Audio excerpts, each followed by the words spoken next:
Have to make sure I get my live screen for everyone too. Hi there, ladies and gentlemen, boys and girls. Welcome to this latest installment of Poetic License. It is so double plus awesome to see you. I know, I had these little sheets from back when I was actually at a place and would show them off because I wouldn't have signs. We all know each other, but it's great to see everybody here this time. It's June, it's raining, and here everybody's talking about the rain, and I'm like, you know, they talk about rain like mad, but then it always passes over our house, and so we get a smattering and then nothing. Is like, we need to water a lawn, which is the craziest thing, because living in Chicago, you didn't worry about watering your lawn, but it's like this thing here. But then we're like, wait, I can mow the lawn because it's now in a huge old dry spell. But now everybody else is talking about that, so I'm going to stop and talk about the 30-year anniversary issue of cc&d magazine, which was just released on June 1st. It is titled From a Devil to an Angel. It has pearls on the cover because pearls, I think, are a usual gift for weddings or, you know, anniversaries, for that kind of thing. And on the cover, I've got a bunch of past anniversary issue ones. I've got one from 1 year, and it looks kind of silly. I have a 2-year one on here. It was actually, and I'm like, I have some of these covers. I had this framed in my old office. This was the 2-year anniversary issue. It was a gatefold issue. So I've got this gatefold issue for cc&d from like 1995. But some of the other ones that I have for it include, like, you know, I'll have to go to the older one. For the 23-year anniversary issue, it was the 23 Enigma, because Werner von Braun from the SS, his birthday was the 23rd, and there are a bunch of 23 references throughout on it. For the 24-year anniversary, there is a thing in Austin. I've got no Austinites here with me, but there was a thing here for years called the Graffiti Wall, where people just put up art. And in this one time, I happened to see this one that said, "Respect our existence or expect our resistance." And I just thought, that's a title for an anniversary cover. That's so perfect. We even had one for the 27-year, which is also one of the things on this film strip on this cover for Ticket to Paradise. 27 years, I did a collage of a bunch of musicians who all died when they were 27. Everybody from, you know, Hendrix and Joplin, and I was stunned when I saw this photo, which they were never together for, but somebody sampled it, and I'm like, that's just the coolest thing ever. So it was a novel thing, and there are so many years with different things for it, and I don't even have all the covers here, but that's why I had at least run a film strip of some of them on the cover of this. Thank you for the opportunity to hear everybody, because you're all perfectly awesome. I see a gentleman that's just texting me saying, "Hi, how are you doing?" And I kind of want to say, "I'm at the open mic, would you please come to it?" But I'll do that after this. But I did want to share with you 3 poems from the 30-year anniversary of cc&d magazine that is titled From a Devil to an Angel. And I don't have any pearls on to match it, but they are 3 entirely different poems. This first one is actually also not only in that book, but in the book Testament, which I think I might have like one from Testament in each reading. I don't know. We'll see. But anywho, I had in my hand this morning, Jonathan. I thought it was funny that you mentioned Werner von Braun. I'm like, there is this picture there. I could do that right now because I happen to have the issue there. But this first one is a piece that I think is between sections, because there are 4 parts to the book Testament, and it is in both of these books. And this is quasi-sciencey, but this is called Ultimately the Goddamn Particle. One theory of how the Big Bang started to create matter, evolve, well, it goes a little something like this. The theory is that all of the universe's energy was created from this massive explosion from nothingness. But the question begs itself, how did that energy turn into matter?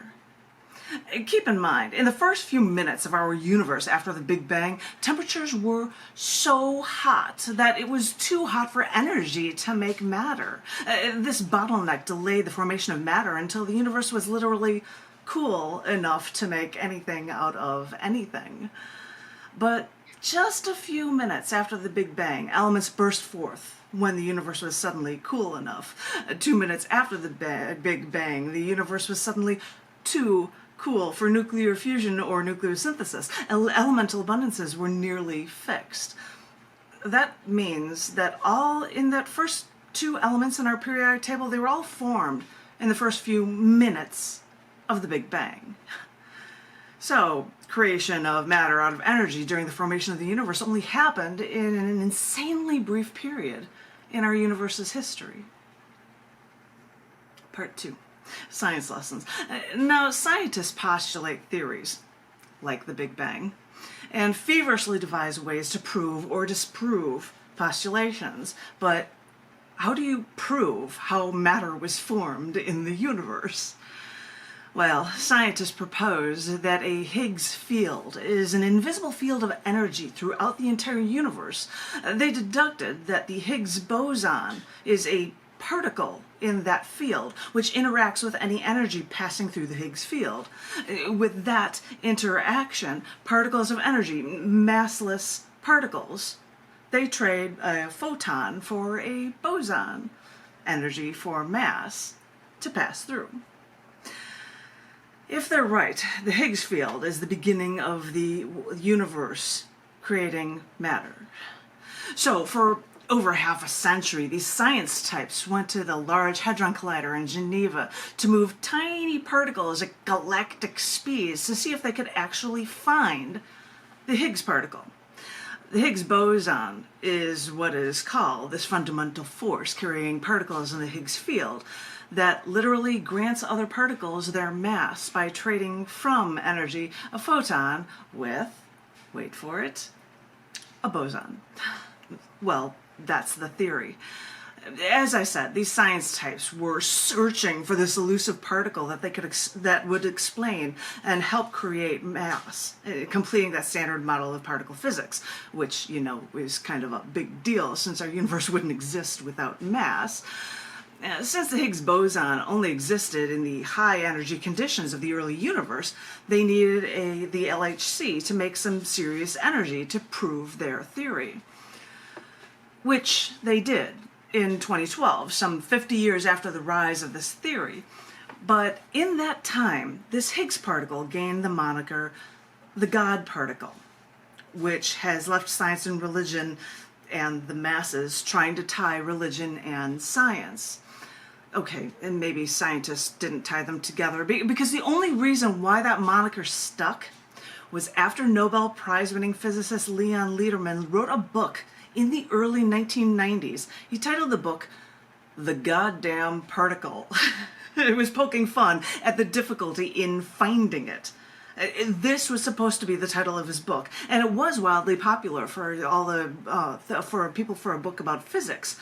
But publishers didn't like that title, so they changed it to the God particle. This really didn't please scientists, and it further muddied their real scientific work by marrying it or marring it with religion. But if you search close enough for the info, the entire truth really is out there, if only you know where to look. I thought that was the most amazing thing when I first heard that. The reason why it got the name is because a scientist did a book and he wanted to call it the goddamn particle because it was just like this thing that you couldn't find. And they found it, you know, 10 years, 15 years after he wrote that book. But that's how that name stuck for it, which was this mixing of science, which is like, that wasn't my intention, but that's where the name came from anyway. But I will save you from the stories about the beginning of the universe, but I do happen to mention in that one the first elements in the periodic table were the ones created in the beginning of the universe, so I might as well pull, especially because somebody always, and I'm finding it right now, sends me stories about different elements in the periodic table, so I follow them up with poetry about them. So I'm going to share with you from this 30-year anniversary issue book the poem Krypton, which is also in the periodic table poetry from Cigars Publications. So enjoy, I suppose. This one is Krypton. So, riddle me this, Batman. Oh, wait a minute. That's the wrong superhero reference. Let me start this over again. Hi there. I've been trying to wrap my head around this one. Maybe you can help me out. Now, I don't know a ton about superhero mythology, but Superman, he's from the planet Krypton, right? And from what I'd infer, Krypton would have a lot of kryptonite. Kryptonite comes from Krypton, right? So if Superman is from Krypton, why would kryptonite be his weakness?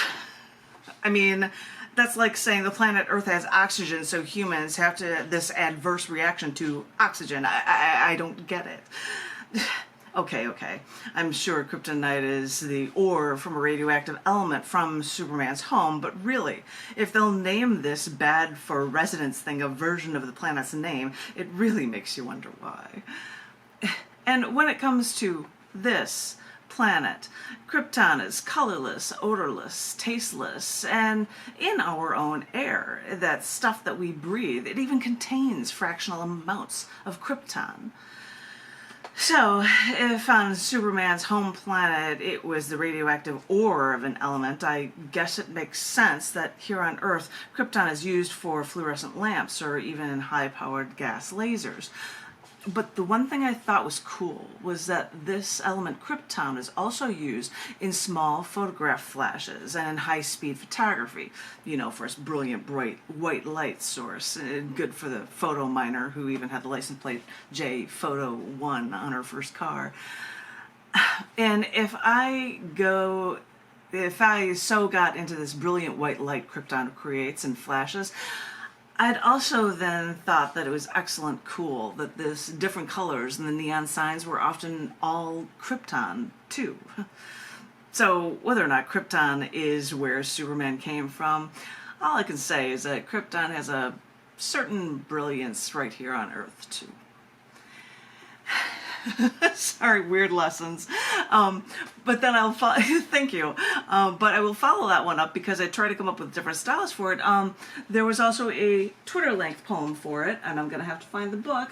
And if I've got the space for it, it would not only be in cc&d, but it'll also be in Twitterverse periodic table poetry, which I was goaded or incited into entering a contest, and I'm like, I'm gonna write a Twitter-length poem for every element, and I did the short one for Krypton. It's called Krypton Messed With.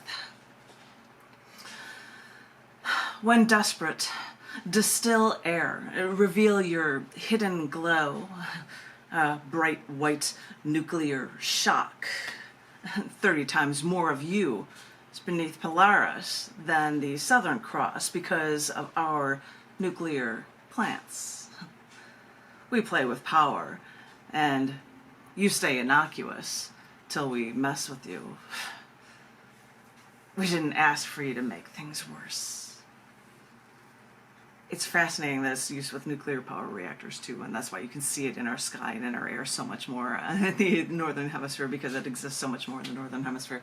But that was enough reading from me in that first round, and thank you guys so very much. I'm going to let you guys know the order, because normally it would go to John after me, but he got to go first. There is, of course, well, I've got two Jims, so I'm going to call you just for ease, Jim H and then Jim T. And then there will be Brian, and then Richard and Lorna and Teresa.